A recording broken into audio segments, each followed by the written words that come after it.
ರೇಣುಕಾಸ್ವಾಮಿ ಕೊಲೆ ಕೇಸ್ನಲ್ಲಿ ದರ್ಶನ್ಗೆ ಜಾಮೀನು ಸಿಕ್ಕಿದೆ. ಆದರೆ ಸರ್ಜರಿಗಾಗಿ ಪಡೆದ ಮಧ್ಯಂತರ ಬೇಲ್ ಟೆನ್ಷನ್ ಹೆಚ್ಚಾಗಿದೆ. ಯಾಕೆಂದ್ರೆ ಬೇಲ್ ಜೊತೆಗೆ ಹೈಕೋರ್ಟ್ ಕೊಟ್ಟ ವಾರ್ನಿಂಗ್ ಆಗಿದೆ. ಬೇಲ್ ನೀಡುವ ಜೊತೆಗೆ ದಾಸನಿಗೆ ಹೈಕೋರ್ಟ್ ವಾರ್ನಿಂಗ್. ಬಿಜಿಎಸ್ ಆಸ್ಪತ್ರೆಯಲ್ಲಿರುವ ದರ್ಶನ್ಗೆ ಸರ್ಜರಿ ಟೆನ್ಷನ್.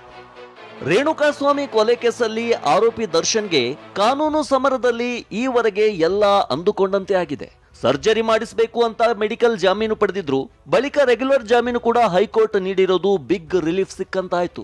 ಆದರೆ ರೆಗ್ಯುಲರ್ ಬೇಲ್ ಮಂಜೂರು ಮಾಡಿದ ಹೈಕೋರ್ಟ್ ದರ್ಶನ್ಗೆ ಕೆಲವು ಎಚ್ಚರಿಕೆಯನ್ನೂ ನೀಡಿದೆ. ಜಾಮೀನು ಆದೇಶದಲ್ಲಿ ಸರ್ಜರಿ ಕಾರಣಕ್ಕೆ ಮಧ್ಯಂತರ ಜಾಮೀನು ಪಡೆದಿರುವ ಬಗ್ಗೆಯೂ ನ್ಯಾಯಮೂರ್ತಿಗಳು ಉಲ್ಲೇಖಿಸಿದ್ದಾರೆ. ದರ್ಶನ್ ಫಿಸಿಯೋಥೆರಪಿಗೆ ಒಳಗಾಗುತ್ತಿದ್ದಾರೆಂದು ವೈದ್ಯರ ವರದಿ ಇದೆ. ಸರ್ಜರಿ ಅಗತ್ಯವೆಂಬ ಬಳ್ಳಾರಿ ವೈದ್ಯರ ವರದಿಯನ್ನ ಬಿಜಿಎಸ್ ವೈದ್ಯರು ದೃಢಪಡಿಸಿದ್ದಾರೆ. ಸರ್ಜರಿಗಾಗಿ ದರ್ಶನ್ರನ್ನ ಸಿದ್ಧಪಡಿಸಲಾಗುತ್ತಿದೆ ಅಂತ.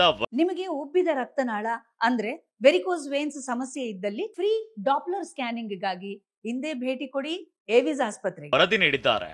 ದರ್ಶನ್ ವೈದ್ಯಕೀಯ ಪರಿಸ್ಥಿತಿಯನ್ನ ಈ ಹಂತದಲ್ಲಿ ಸಂದೇಹಿಸಲು ಕಾರಣಗಳಿಲ್ಲ. ರೆಗ್ಯುಲರ್ ಜಾಮೀನಿಗೂ ವೈದ್ಯಕೀಯ ಕಾರಣದ ಜಾಮೀನಿಗೂ ವ್ಯತ್ಯಾಸ ಇದೆ. ಒಂದು ವೇಳೆ ಕೋರ್ಟ್ಗೆ ತಪ್ಪು ಮಾಹಿತಿ ನೀಡಿದ್ರೆ ಪರಿಣಾಮ ಎದುರಿಸಬೇಕು. ಕಾನೂನಿನ ಹಾದಿಯಲ್ಲೇ ಪರಿಣಾಮ ಎದುರಿಸಬೇಕು. ಹೀಗೆಂದು ಜಾಮೀನು ಆದೇಶದಲ್ಲಿ ಅಭಿಪ್ರಾಯಪಟ್ಟಿರುವ ನ್ಯಾಯಮೂರ್ತಿಗಳು ಅಂತಿಮವಾಗಿ ಅರ್ಹತೆ ಆಧರಿಸಿ ಜಾಮೀನು ಮಂಜೂರು ಮಾಡಿದ್ದಾರೆ.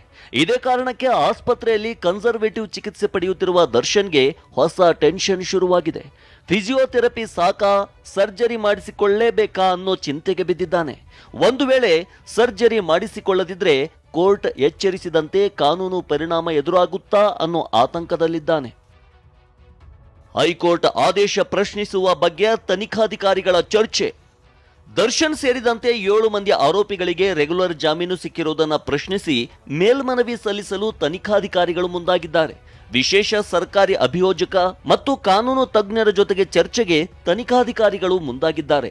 ಹೈಕೋರ್ಟ್ ಆದೇಶ ಪ್ರಶ್ನಿಸಿ ಸುಪ್ರೀಂ ಕೋರ್ಟ್ ಮೊರೆ ಹೋಗುವ ಬಗ್ಗೆ ಚರ್ಚಿಸುತ್ತಿದ್ದಾರೆ.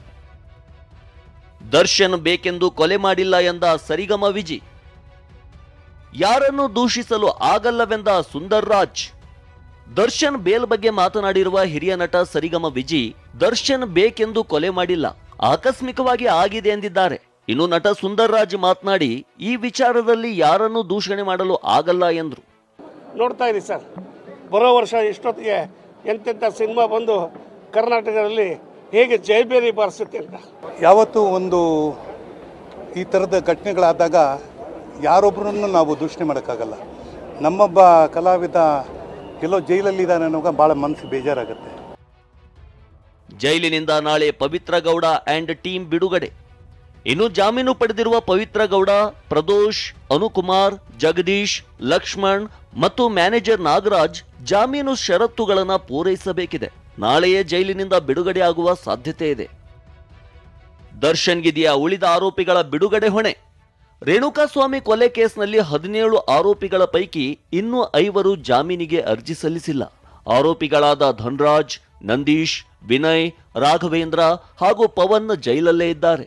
ದರ್ಶನ್ ಹೊರ ಬರ್ತಿದ್ದಂತೆ ಆರೋಪಿಗಳ ಸಂಬಂಧಿಕರು ಕೂಡ ನಮ್ಮ ಮಕ್ಕಳನ್ನು ಬಿಡಿಸಿಕೊಡಿ ಅಂತಿದ್ದಾರೆ.